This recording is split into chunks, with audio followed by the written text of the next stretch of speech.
Mag-unbox tayo ng Zebra helmet. Maraming salamat Zebra. Kahit mababa pa lang tayo, nagtiwala sila sa atin. Sino ba naman tayo? Kaya yun, maraming salamat Zebra. Nabuksan ko na to, dinouble check ko na kasi to bago ko i-receive. Bungad ang kanyang spoiler. Yung kagandahan si Zebra. May mga spoiler palitin. Yan ang kulay niya. Yung color niya is smoke. Tingnan niyo yung design niya, no?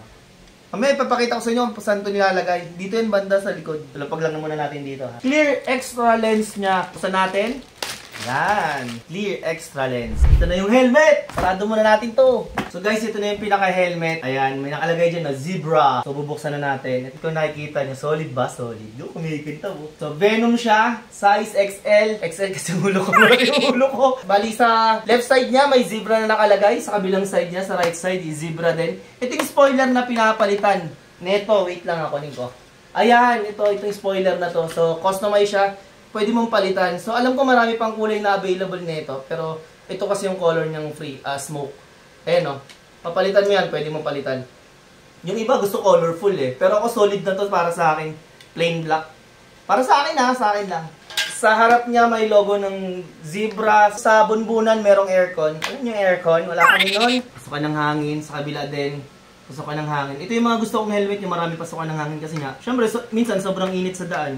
Diba? Na-aircon na naman yung ulo natin kahit papaano. Sa left side niya, nandito rin yung sa dual visor niya sa loob. So, tanggalin muna natin, angat natin yung isang visor.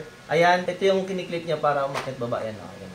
Medyo matigas pa kasi bago-bago po. Tapos yung lens niya mga tol, ito, pin lock na anti-scratch, tapos quick release. Yun lang mga tol. Bali, ang presyo niya is 3,000. Ayan, kung gusto niyo bumili, PM lang yung Zebra page para maka-avail kayo ng ganito. Marami pa silang types of helmet and color ng helmet na pwede niyo pagpilian. So ano pang inaantay natin mga tol? Pinakamasarap na part, pagpil ng ano ng sticker.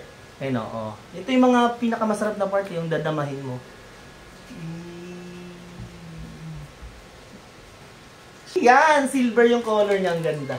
Tapos tanggalin na rin natin yung ano, ipil na rin natin yung sa loob. Ayan. Ayaw magpatanggal. Ayan. Ayan o, damahin natin. Dahan-dahan. Sheesh!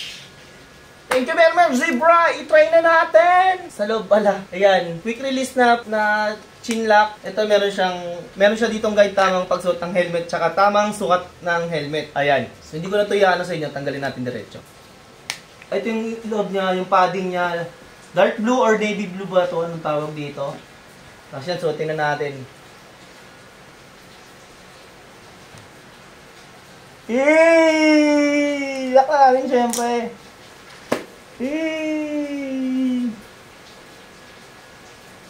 Sa mga tol, kung gusto nyo ng ganitong helmet, pwede kayo mag-message sa Zebra Helmet Philippines. Ayan, i-post ko dyan. Yan yung page nila. Tapos, i-message nyo lang sila kung ano yung mga helmet na gusto nyo na pwede nila kayong i-accommodate kung anong color, what type of helmet, di ba? So, marami silang uri ng helmet ha, hindi lang ito.